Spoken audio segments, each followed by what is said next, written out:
welcome sa ating panibagong vlog. So ngayon nandito tayo sa Zamboanguita Municipal Plaza. So ito yung entrance ng plaza. As you can see, it was very clean and green. Kaya magandang tingnan ito sa ating mga mata, guys. So marami sila ditong tagapaglinis, kaya maganda at malinis tingnan ang lugar. So, ito pala yung baby ko and kumukuha siya ng flowers. Hindi ko alam kung gay ba to, guys, kasi gusto niya ng flowers.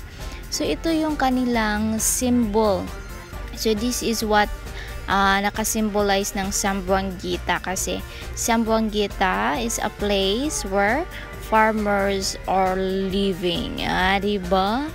Nandito nakatira ang mga farmers. So, abundance of fresh farm products ang Zamboanguita Negros Oriental. So ito yung kanilang mga halaman sa gilid.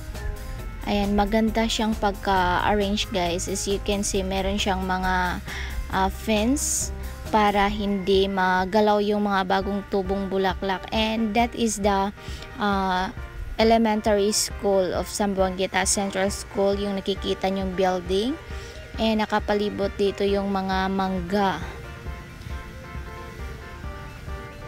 So balik tayo, guys. Itong mga monumento na ito ay sumisimbolo ng abundance of harvest ng Zamboanguita. So nakikita nyo, merong isda, the carabao, which symbolize ng farming sa bukid at pangingisda sa dagat. So ito namang booth na ito ay nanalo sa Buglasan Festival.